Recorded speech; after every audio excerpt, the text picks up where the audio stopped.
Olá, caros amigos que agora acompanham a programação da TV Candidez. Estamos iniciando mais um programa Espírita Nova Era.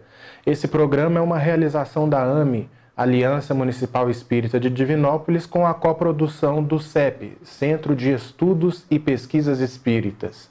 Esse programa, como já é de conhecimento de todos nós, busca levar até o público os esclarecimentos pertinentes à doutrina espírita, a sua proposta educadora, bem como a sua proposta consoladora. E na abordagem de diversos temas aqui abordados, nós temos o intuito de transformar esse nosso encontro numa verdadeira sala de aula, de forma que os assuntos pertinentes à doutrina espírita possam ser melhor compreendidos por nós. E na manhã de hoje nós estamos com muita satisfação recebendo o nosso companheiro de movimento espírita, o senhor Maurício Paiva. Seja bem-vindo, senhor Maurício. Obrigado. Bom dia. Bom dia. Que vai estar trabalhando com a gente na manhã de hoje o tema O Centro Espírita.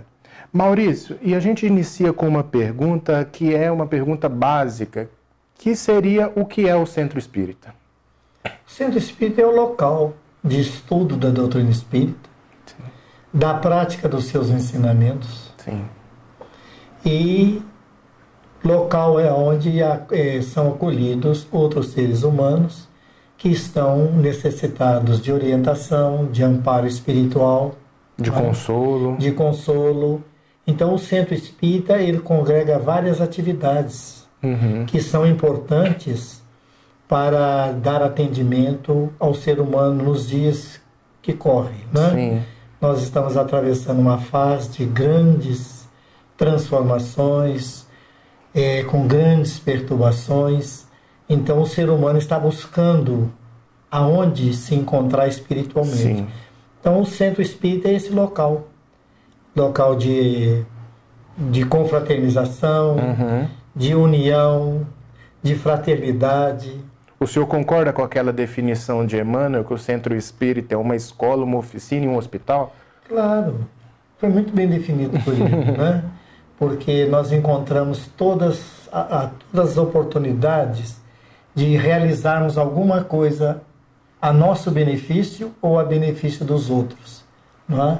Então o Centro Espírita é esse local importante, sim, de confraternização. Eu costumo dizer que é uma oficina porque a gente tem oportunidade de trabalho. Porque você estuda a doutrina e depois você tem que colocá-la em prática. Você tem que viver. Sim. E você vive os postulados da doutrina espírita diante das pessoas. Exatamente. Diante de seres humanos. Então, é uma oficina de trabalho, porque você é chamado a dar apoio, né, ao socorro, à transformação que esses seres humanos necessitam, a fim de que possam encontrar a paz. E com isso você mesmo vai encontrando a sua medicação para a solução dos seus problemas espirituais. Isso é uma coisa que os espíritos nos advertem desde o princípio, quando nós adentramos a casa espírita.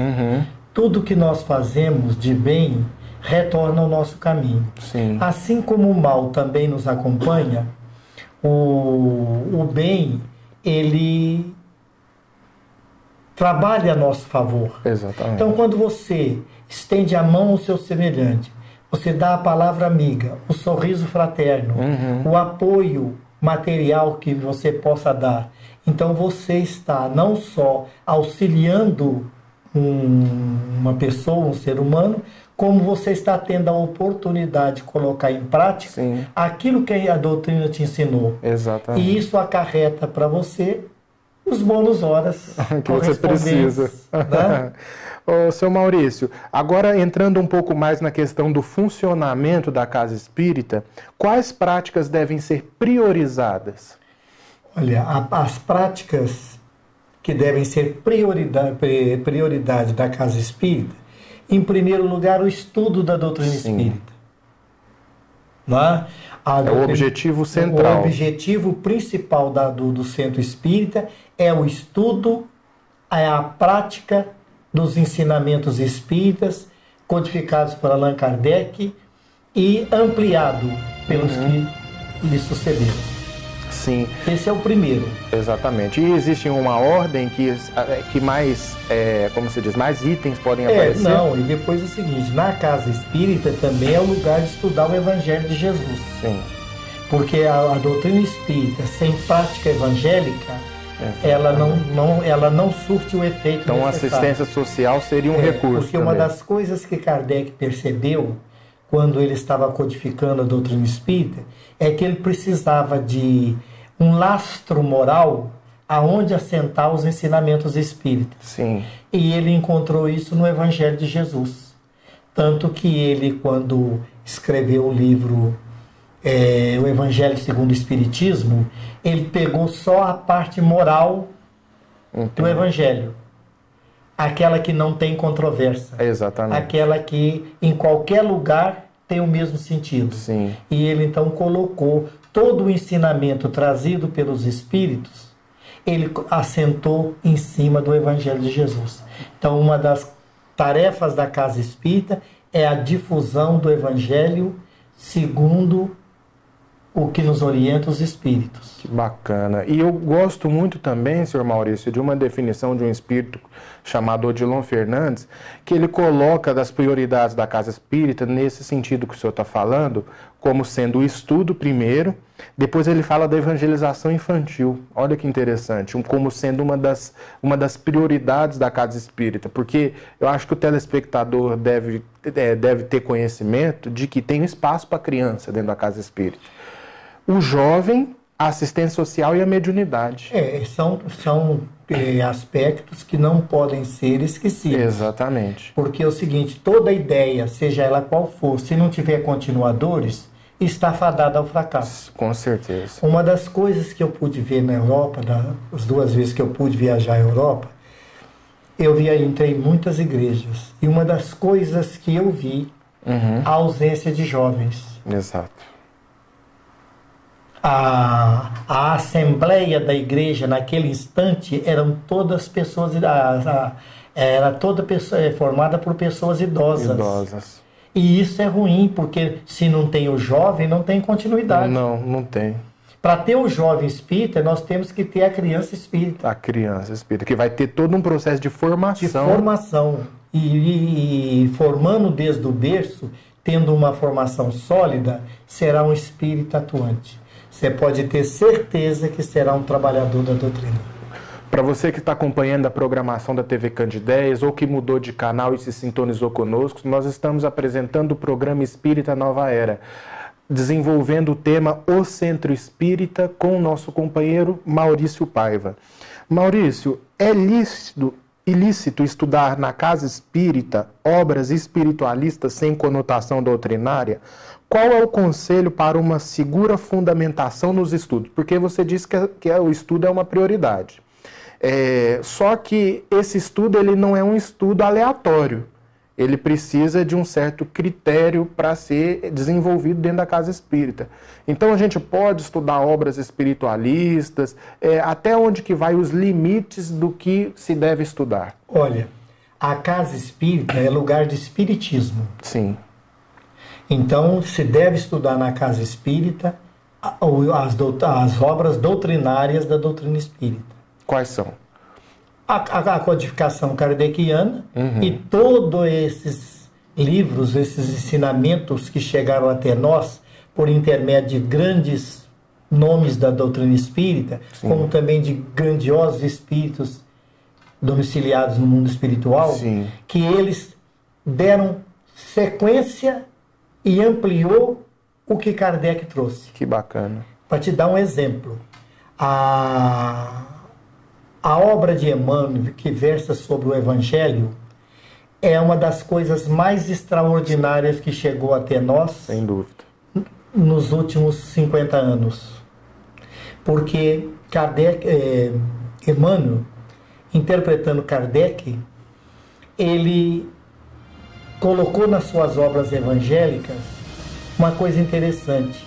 Ele trouxe o Evangelho de Jesus para a época atual, numa linguagem ao alcance de todos e preservando a essência dos ensinamentos de Jesus. Bem atual, né? Bem atual. Quem quiser fazer um curso de Evangelho que quer fazer um curso de doutrina do Cristo, não tem como não passar por Emmanuel. Tem que passar por Emmanuel. Ele tem várias obras versando sobre o Evangelho e é fundamental. Quem quiser conhecer a fundo o Evangelho, conhecer essas obras. Principalmente essencialmente aquela série Fonte Viva, que é de uma riqueza extraordinária. Porque porque nos centros espíritas aparecem seres humanos. Sim. E cada um tem as suas preferências, tem seus pontos de vista. Exato. Então é muito comum pessoas querer trazer para dentro do centro espírita doutrinas espiritualistas que não tem nada a ver com a doutrina. Sim. Vou te citar um exemplo. Ramatiz. Sim. Ramatiz é uma obra espiritualista, mas não é obra espírita. Tem todo o seu mérito, mas não é lugar... Quem gosta de estudar Ramatiz, que gosta dos livros dele, deve ler, estudar, mas na sua casa, não dentro do centro espírita. Sim. O orador espírita jamais deve fazer menção a obras ou autores que não são espírita e cujas teses defendidas por essas pessoas pode até desvirtuar. Pode desvirtuar o ensinamento espírita. Porque ser espiritualista não quer dizer espírita. Exatamente. É a mesma coisa a obra de Pietro Baldi. Exato. A obra de Pietro Baldi é espiritualista. Ela não é uma obra espírita. Sim. Tem muita informação boa, É né? uma obra, assim, um tanto quanto empolada. Sim, densa. Mas que não... É espírita. Não é espírita. O Rustang também entra aí? O Rustang é uma excrescência dentro do movimento espírita. Exato. Nem a médium pelo qual veio essas obras acreditou nelas. Então o Rustang ele não pode nem ser comparado a Pietro e Ramatiz. Não, a obra que nós estamos citando é uma mistificação. Exato. Foi um projeto de mistificação que os espíritos das trevas tiveram, visando tumultuar o movimento. Exato. Porque faz certas afirmativas absurdas. Sim. A obra não tem origem do alto. Aquilo é obra de espíritos mistificadores. Então é preciso tomar um cuidado, né? Muito cuidado. A pessoa até pode, o espírita pode ler a obra do Rustang a título de conhecer. De cultura, de conhecer. Mas ele vai perceber as falhas. Sim. E as coisas absurdas que são vinculadas da obra. Eu até converso com algumas pessoas que falam assim, então eu não posso ler? Eu falo assim, olha, pode, mas existem prioridades que eu acho que você deve ter. Você já leu a obra da codificação inteira? A pessoa fala, não. Então, primeiro leia. Porque depois também, Maurício, vai dar parâmetro para a gente separar o joio do trigo, daquilo que a gente for lendo. Porque se a pessoa não conhece doutrina espírita, como que ela vai julgar uma outra obra? Exato. Não é? Porque se a pessoa é espírita, o parâmetro para poder comparar é a doutrina espírita. E há pessoas que acham que pode levar esses livros e fazer estudos no centro espírita, deixando outras obras de lado. Há muitos anos atrás, dia eu cheguei num centro espírita aqui da cidade e olhei na biblioteca, que eram livros que eram vendidos, todas essas obras... como se diz, apócrifo. Que não tem nenhuma conotação com a doutrina espírita. Sim. E eu achei aquilo estranho, que uma casa espírita desse divulgação a ideias muitas vezes contrárias àquilo que é pregado nela. Sim. Então, eu perguntei às pessoas, perguntei lá, parece que era o presidente na época, eu falei, mas por que vocês têm esses livros aqui? Não, porque nós temos uma mente aberta. Nossa. Não, ele pode ter a mente aberta na casa dele. Agora, dentro do centro espírita, é doutrina espírita. Porque nós não podemos misturar. Porque a mente é aberta para tudo, tanto para a luz quanto para a sombra. Para a sombra, entendeu? Então, eu achei que depois outras diretorias que sucederam, resolveram tirar essa... Nesse sentido, o pessoal já está amadurecendo bem, né? Nesse sentido, a questão do estudo, a gente vai caminhando para uma certa ponderação maior do que já foi um dia. Porque é o seguinte, a pessoa, para poder ponderar, tem que conhecer. Tá? Então é isso, a pessoa tem que estudar a doutrina espírita, porque hoje eu posso falar para você, por essa experiência já de 50 anos na doutrina espírita, eu posso dizer para você que hoje houve um avanço muito grande no campo do estudo, comparando com a época em que eu adentrei o movimento espírita. Sim. Sabe? Eu lembro que eu comecei no Centro Espírita Estudantes do Evangelho, e para mim lá não tinha biblioteca, e eu resolvi formar uma biblioteca. Sim. Eu lutei numa dificuldade para conseguir as obras, porque não havia preocupação com estudo. Era mais a prática. Era mais mediunismo. Sim. Os centros espíritas praticavam o mediunismo em reuniões públicas. Sem critério. Sem critério nenhum. Então, quando eu comecei a estudar a doutrina espírita, eu percebi que aquilo era um contrassenso. Aquilo ia de encontro à racionalidade da doutrina. Entendi. Aí, então, eu, com outros colegas, nós conseguimos suspender o mediunismo público. Ah, que bom. Sabe?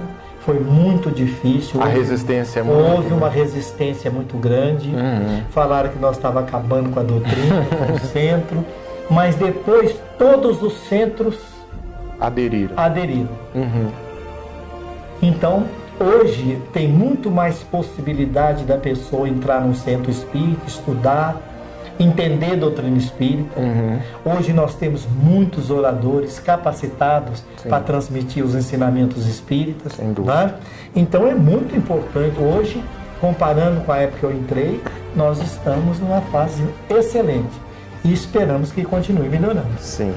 Agora, entrando por um outro viés dessa nossa temática, já saindo um pouco da área dos estudos e já falando um pouco mais sobre os nossos relacionamentos interpessoais. Que um dos problemas que surgem dentro de todo e qualquer aglomerado social é o problema da convivência. Numa casa espírita, como lidar com os conflitos de convivência? Ou na casa espírita não existe isso? Existe, como em todo lugar. Sim. Se você vai numa igreja evangélica, tem problemas. Se você vai numa igreja católica, tem problemas. Então, você indo no centro espírita, tem problemas também. Porque o nosso problema é que nós adentramos a casa espírita com as nossas poucas virtudes e os muitos defeitos. Chega cheio de desequilíbrio. Cheios. E muitas das vezes nós chegamos para ensinar, quando nós deveríamos aprender. Sim. Então, é muito comum que os neófitos eles queiram mudar. Eles vão adentrando o centro, eles querem mudar as reuniões, eles querem mudar as reuniões públicas, eles querem dar uma outra conotação a determinados estudos da casa. Desrespeitando diretoria, desrespeitando os outros que lá estão. Não é?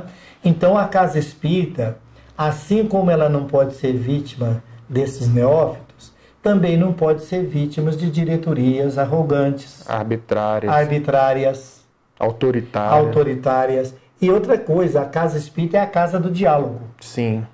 É a casa do diálogo. Então, cada um de nós tem dentro de si o seu mundo interior. Pensa de uma determinada forma.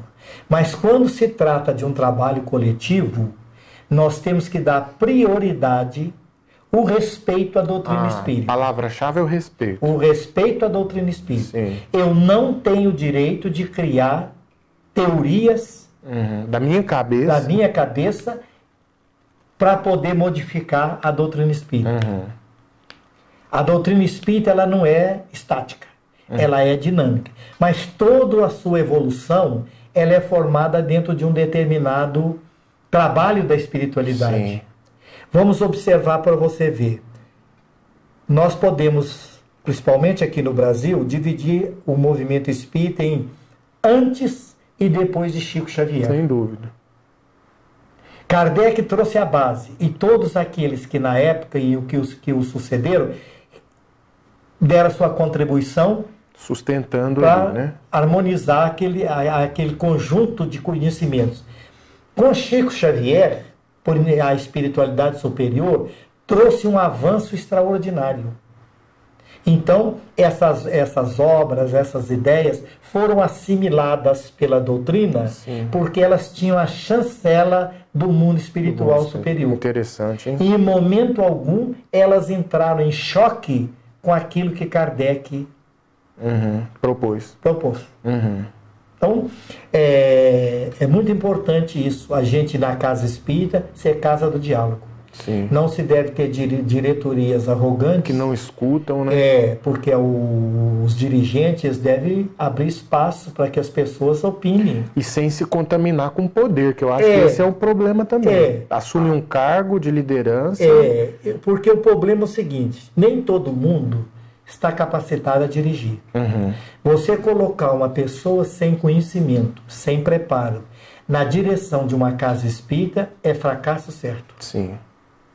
As criaturas que devem ser eleitas dirigentes das casas espíritas devem ser pessoas que conheçam a doutrina espírita, em primeiro lugar, sejam pessoas de boa índole, tenham um comportamento digno, honesto, fraternal, tenha senso de fraternidade. Por quê? Porque é espinhosa a tarefa da direção. Sem dúvida. E essas pessoas têm que ter conhecimento que nós todos estamos de passagem. Nenhum de nós vai permanecer eternamente dentro da casa espírita. Hoje eu tenho saudade dos companheiros que já desencarnaram. Muitos já desencarnaram. Como também daqui a uns tempos eu vou desencarnar. Então eu não posso ter a pretensão de ser eterno. Então a gente tem que ir. Agora, é muito perigoso você colocar pessoas não capacitadas em cargos. Sim. Seja em departamentos, em estudos. Sim. Porque pode gerar um conflito muito grande. Com certeza. Sr. Maurício, caminhando para a nossa última pergunta, o centro espírita tem uma dimensão espiritual também que transcende as estruturas físicas que a gente... Tem. Toda a casa espírita, ela tem o lado físico e o lado espiritual. Sim. O lado espiritual é muito mais abrangente, muito mais complexo do que o material.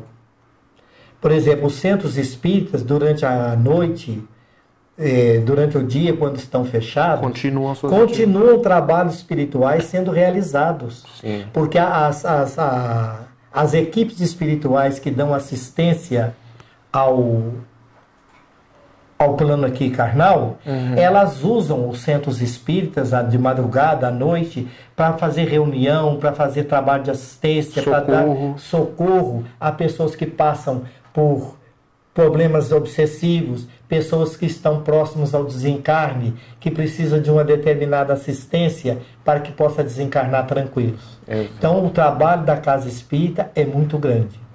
Uma reunião mediúnica, se os espíritas tivessem plena consciência do que é a dimensão de um centro espírita, eles procurariam proceder da melhor forma possível para justificar essa bondade, esse amor com que a espiritualidade nos assiste. Sr. Maurício, eu gostaria de agradecer muito os seus esclarecimentos. Por que agradecer? Agradecer também a audiência, a paciência dos nossos telespectadores. Lembrando ainda que o nosso programa vai ao ar todos os sábados aqui pela TV Candidez às 9h30 da manhã, com uma reprise às terças-feiras às 7 horas da manhã. Agradeço mais uma vez a companhia de todos, muita paz e até o nosso próximo encontro.